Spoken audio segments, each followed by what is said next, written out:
Kailan kaya niya maiintindihan na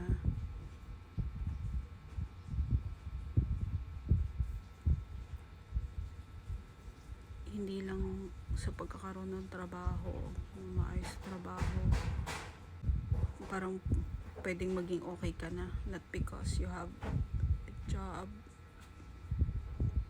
ganito, ganyan. Siyempre, hindi mo naman inaalis yung dapat maging grateful ka eh. Pero hindi mo rin mawawala sa isang tao yung parin na na parang kulang, parang empty, ganun. Sabi ko nga si Lord lang yung makaka-feel nung emptiness na nararamdaman ko. Ganun din yun ako nararamdaman ko. In reality, 'di ba? May mga ang hirap ang hirap nun kasi hindi mo alam kung ungratefulness ba yung tawag doon, kung 'di ba? Ang ihirap i-describe kasi ng nararamdaman mo, lalo na kapag hindi naman naiintindihan nung pinagsha-sharean mo yung totoong pinanggagalingan mo. Siguro sawa na lang siguro ako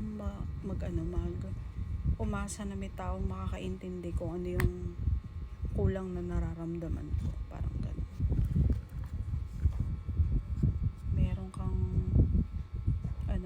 Meron pa rin na gap na gusto mo, 'di ba, para maging kumpleto ka.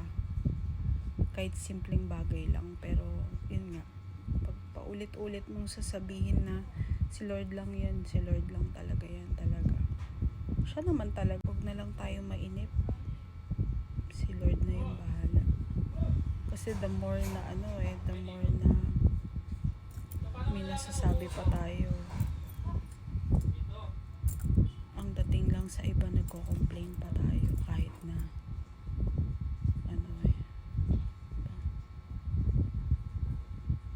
why don't you try to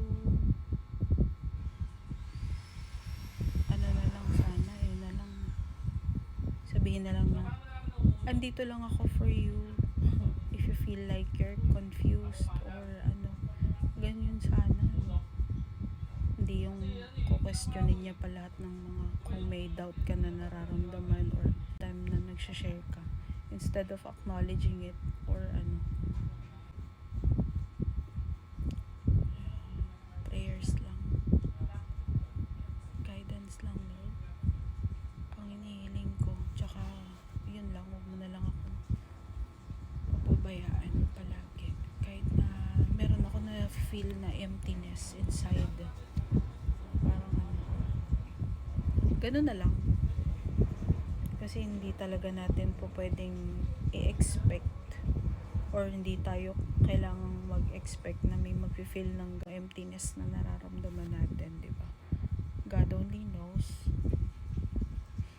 At siya yung gagawa ng mga bagay na yun, na makakapag-feel ng mga emptiness natin. Yun lang. Siguro.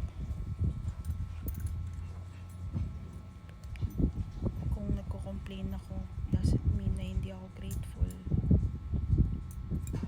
Complain ako minsan or nakakaramdam ako ng ganito kasi tao ako. Hindi ako perfecto.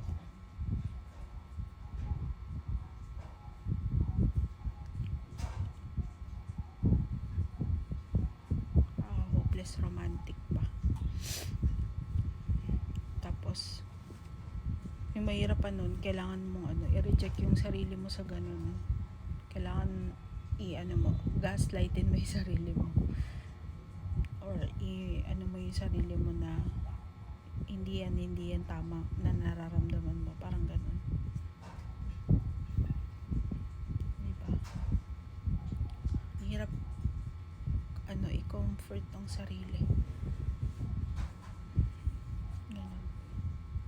Minsan kahit nasabihin mong independent woman ka, malakas ka, ganito, minsan lumalabas yung soft side natin yung childish side natin, or within us, na gusto na lang natin magpabebe minsan, parang ganun.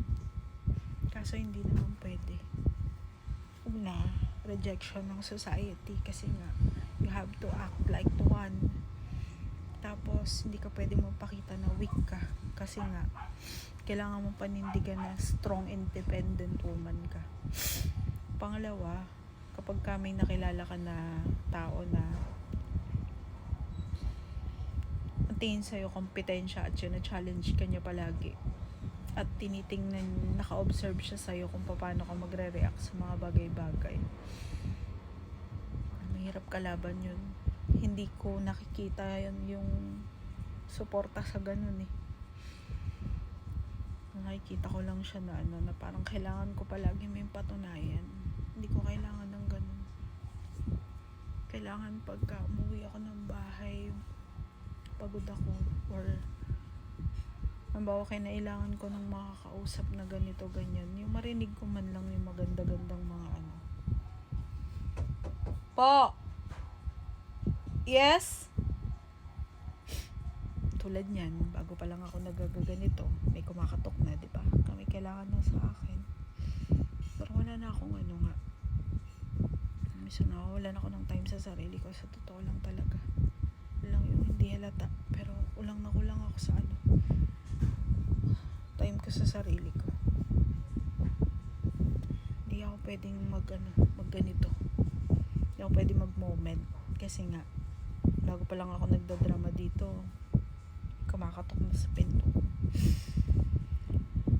Maglalaba pa nga pala ako. Tapos mamaya may pasok pa ako. Tapos ganito. Parang every time lang na meron akong like, gusto ko lang ilabas, ganito, ganyan. Parang hindi available. Parang wala akong karapatan. Pagka nag-start na ako sana agad ako na ungrateful, ganyan. Papamukha na sa akin lahat daw ng mga blessing na re-receive ko. Bakit pa daw ako nagre-reklamo?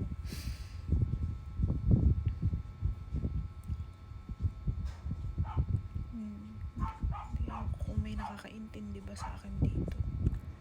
Parang wala. Nababurnout ako minsan. Kontento naman ako sa sa mga ganto-ganto ko, pero hindi nyo naiintindihan yung emptiness na nararamdaman ko. Tapos support lang sana na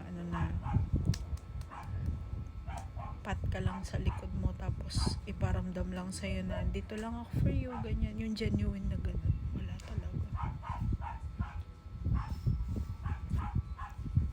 Parang minsan gusto mong pa yung sarili mo. Parang ang lumalabas. Diba naman itong mga to, nakakainis ha? Oh! Nakakainis. Gina nga lang. Hindi ko may labas-labas yung nararamdaman ko. Gawa na itong mga to. Nakakainis. Palaging ganito, kanina may kausap ako, diba? Gusto ko i-explain yung nararamdaman ko. Nire-reject niya ako. Rejection, invalidate yung nararamdaman ko. Ngayon naman, nagvi-video na nga lang ako, kakatukin pa ako sa pintuan, nakakainis. O di nauudlot yung nararamdaman ko, o magkita-kita na lang tayo sa mental hospital. Okay? Sa tayo magkikita-kita. Paano ko ilalabas lahat ng nararamdaman ko? Okay, lalabas ako, malalaba pa ako eh. Sasampay pa ako. Sige na, salamat.